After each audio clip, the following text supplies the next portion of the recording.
Ayan oh, kumukulo-kulo na oh. Guys, nakapag kumakain ba kayo ng ganito guys? Pinirito na tas ginataan pa. Yan guys, try nyo to, ang sarap nito. Lagyan nyo ng ng kamatis para medyo maasim-asim yung pagkagataan niya. Ito kamatis oh. Wow, sarap nito guys, ang ang sarsa niya. Yan, dinagdagan ko na rin ng ng sili para medyo maanghang. Ang ganda ng pagkagata niya kasi yung gata purong-puro talaga 'yon. Walang halo 'yun, walang halong tubig. Daming bahaw mauubos nito. Sarap. Tikman ko nga. Perfect.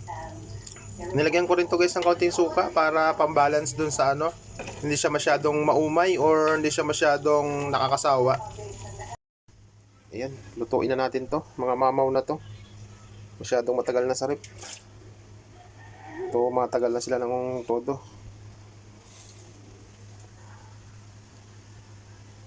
Ayaw maghiwalay. Naka-welding. Luluto tayo ng ginataan. Pero ang gagawin natin, piprituhin muna natin bago natin gataan para mas masarap, mas okay. Lalaki. 1 kilo ang isa nito guys eh. 1 kilo ang isa. Ayan, naiwa-hiwa na natin. Lagyan natin ng kaunting asin, tsaka paminta bago prituhin. Ayan, para may lasa na agad na konti. Lalaki oh. Ibang naman yung gagawin natin, ibang luto.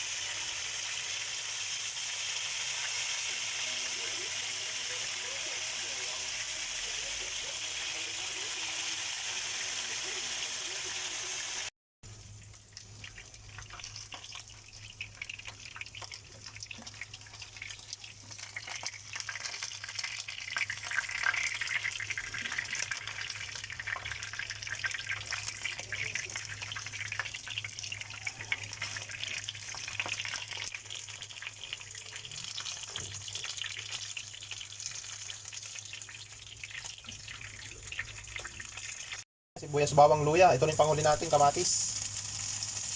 Kamatis. Saka siling pula. Saka siling green. Yan. Lang natin. Makeup lang. Kompleto na yan. Sibuyas, luya. Bawang. Gisay lang natin ng konti. Tapos, hiulog na natin yung pinirito natin. Sabay, lagyan natin ng gata. Yan. Okay na. Golden brown na yung mga tama na yung sa gisa. Lagyan natin yung gata. Pure gata to. Tapos timplahan natin ng timplahan natin ng mga ricado. Tapos pagka medyo kumukulo-kulo na, ihulog na natin yung ating pinirito. Piniritong isda. Yan o, saktong-sakto lang yung ating pinirito. Ayan. Kumukulo na ng ating gata.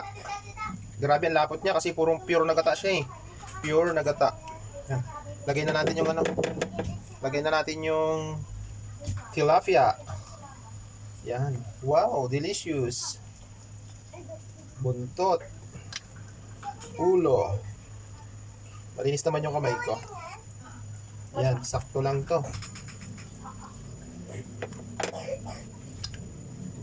Kulang yung hindi na makasya yung Hindi na kasya yung sauce natin. Pero okay lang. Haluin lang natin ng konti para mag-penetrate sa yung lasa sa haluin lang natin ng konti. Ayan kumukulo-kulo na Guys, nakapag kumakain ba kayo ng ganito guys? Pinirito na tas ginataan pa. Yan guys, try nyo to, ang sarap nito. Lagyan nyo ng ng kamatis para medyo maasim-asim yung pagkagataan niya. Ito kamatis Wow, sarap nito guys, ang ang sarsa niya. Yan, dinagdagan ko na rin ng ano yan, ng sili para medyo maanghang. Ang ganda ng pagkagata niya kasi yung gata purong-puro talaga yon. Walang halo yun, walang halong tubig. Daming bahaw mauubos nito. Sarap. Tikman ko nga. Perfect. Nilagyan ko rin to guys ng kaunting suka para pambalance dun sa ano. Hindi siya masyadong maumay or hindi siya masyadong nakakasawa. Nilagyan ko rin niya ng kaunting suka para patayin niya yung ano, yung hindi siya ganang nakakasawa. Yung umay. Yan. Okay na to. Sarap. Yan.